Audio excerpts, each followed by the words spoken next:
My guest today is Ciara Higgins, who is the Artistic Director of the newly named Dublin International Chamber Music Festival. Hello Ciara, thank you for taking the time to talk to me today. Hello Matthew. Now, the list of past artists at the festival reads like an international who's who of classical music. So the first thing I want to ask you was, can you tell me a bit about how the Music in Great Irish Houses Festival came to be known as the Dublin International Chamber Music Festival? Sure. Well, Matthew, we celebrated our big 5-0 last June, and we had always intended to look into the next second part of the century with a new name. I suppose we were looking back at the legacy that was created by so many fantastic people like David Lang and Judith Woodworth and Hugh Tinney, what the festival had evolved to, and that international dimension that really had been part and parcel of it all these years. I suppose the house side of things had evolved considerably in the last number of years. We were finding that we were going into more contemporary spaces as well as the old historic houses. And I suppose we felt that, look, let's start afresh as we hit 51 onwards. And name ourselves as a Dublin-centric festival that has an ability still to travel out, but do something that's different.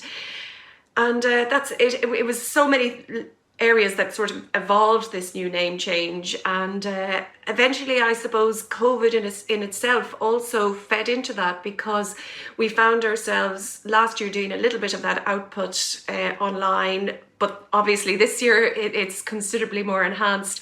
And it's that whole idea that, well, actually we really are reaching international audiences now online. So a whole load of reasons, and staying true to the past in terms of the international legacy, and then looking to the future with a new name. So there we go. Now, I know the festival starts on the 17th of June, and you must be super busy in this run up to the beginning of it. Can you give me a bit of inside information about what's happening behind the scenes? Yeah, I mean, it's been an incredible learning curve for someone like myself, who's so used to being in the room with artists, working in the live, and working just simply with, let's arrive in a venue and put something on, and you do it without thinking about it. Whereas now I've had to jump really, really quickly and learn about the behind the scenes recording, online side of things. So I'm very glad to say that the bulk of that is done and dusted at this stage. So we're looking at the edits of everything, and getting everything up online, waiting for everything to push off in the immediate future. But my goodness, it really, really does stretch someone like me, I can tell you. And I find myself constantly apologizing to people to say, but this is something I don't quite understand, or can you help me? And people that are so well versed in this area have been so generous with their time in explaining to people like me on how it works. And it's been fascinating to actually sit in on things, and obviously the knowledge I had this time last year, which was probably 5%, has jumped quite a bit, but there's still so much more to learn. So yeah, it's interesting.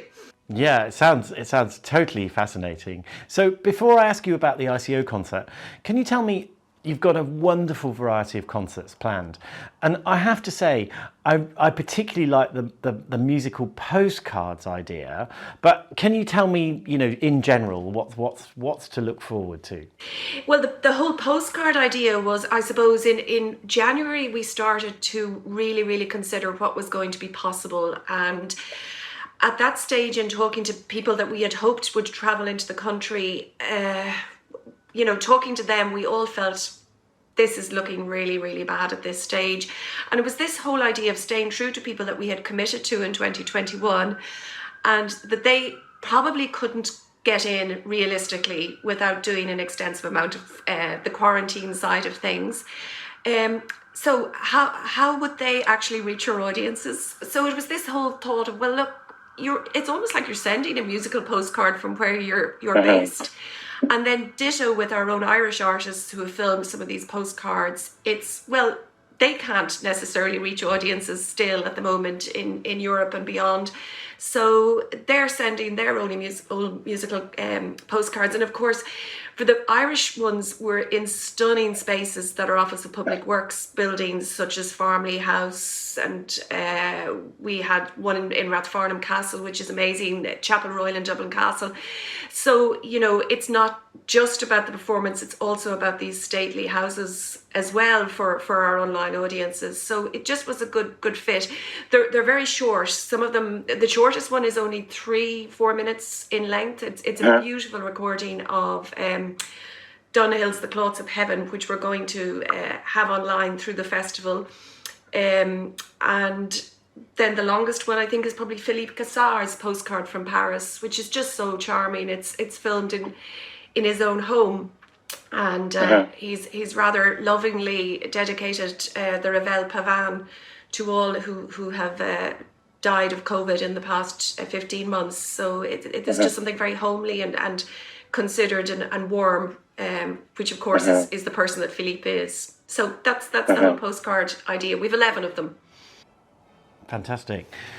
Now, you mentioned a concert in Dublin Castle. Something that caught my eye, I think it's on the 18th of June, is a piece entitled Great Women by Gráinne Mulvey. Now, first of all, have I pronounced that right? Have I pronounced the Irish Beautifully, correct? yes. Gorgeous, yeah. Good, right, okay. Now, I know this piece, it's come about with Irish Arts Council support, but can you tell me a little bit more about this collaboration and who it's involving? Yeah, it's actually, it's grown hugely in the past month, and a number of really exciting people have jumped in on board on this particular one.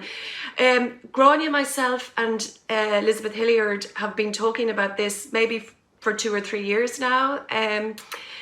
You know, Liz is a champion of Gráinne's works, so that kind of combination of artist and composer is a very natural one. Elizabeth is very, very much a person that has been involved in bringing women's work to the fore, which is a very, very important part of this festival's work now. And so it was a natural sort of coming together of three minds. They approached me, and this was due to be played on our 50th anniversary festival last year, and we were very, very proud to commission something by someone like Gráinne that celebrated great women. And so the work itself draws from writings of Countess Markievicz and Rosie Hackett, the two Irish revolutionaries. And then we are so grateful to two former presidents, President Mary Robinson and President Mary McAleese, who have allowed some of their own statements from their inaugurations in Dublin Castle. And though their voices weave through this particular piece of music, and of course the State Apartments of Dublin Castle and St Patrick's Hall is such a natural fit, given that that's where these two women became our presidents. And when I mentioned that there's a whole team of people now that have come on board, it's not one of these straightforward pieces of standing in front of cameras and singing. The wonderful director John Comiskey has been working with us on this. Hélène Montague, the director, did some work with Elizabeth on staging, and we've a team of incredible filmmakers and sound people behind the scenes. So it's a filmed piece for the festival, and I have to tell you, I sat on the floor of Dublin Castle on the first take, and I cried my eyes out at the end of it. It was just so moving and so powerful, and yeah, I hope a lot of people tune in, because it's a piece for the moment, I think. And given all the things that have happened in recent years outside of Dublin Castle, with marriage equality and repeal the eighth, there's just a huge. Oh, it's a very symbolic piece, and we're really, really proud to be presenting it.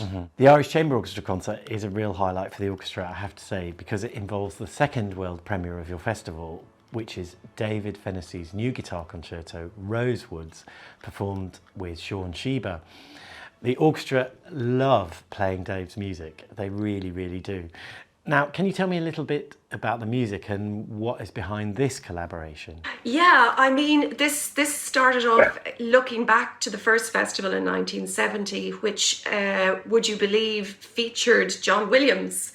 So when I was thinking about 2020 and having worked with Sean on a previous Festival 2 programme, iteration, you know, I knew that I wanted him there in the 50th anniversary celebrations. And of course, we had that gorgeous coincidence of the ICO turning 50 in 2020 as well. So that fit was very, very natural.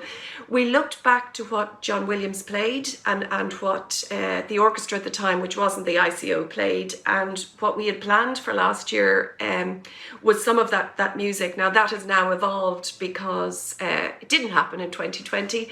But coming into the 2020 side of things, the one thing that remains in the programme, in addition to the Errol and Wallen work photography, is Dave's piece. And Sean had picked up his solo guitar piece, Rosewood, a number of years ago and started to play it and program it and loved it. And so Sean actually approached me and said, I'd really, really love to work with Dave on something, and what is the chance of a commission? And you're going, oh! But he had talked to Dave, and of course the wonderful Jerry Keenan ran with it, found some money. We found some private funding as well, and we're able to make it happen. So what it is actually Rosewood, the solo guitar work, and it is an involvement of that for Sean with strings. And hopefully Sean will do with this work what he's done for the solo work, begin to bring it elsewhere and really put visibility on this particular new work by Dave, not just in Ireland but abroad, which is always your hope for a commissioned piece, that it flies and other orchestras take it up. So yeah, that's how that all evolved, and yeah, it's particularly sad that Dave can't be with us for this, because it's of course been recorded from or output from Castletown House, which is a stone's throw from where David grew up, and it's. Oh, okay, So yeah. it would be just lovely to have him with us, but anyway, we'll have him online, and hopefully we'll do this again sometime in the live. It sounds entirely amazing. It sounds really wonderful, and I'm very much looking forward to hearing not only the ICO concert but also some of the rest of the festival.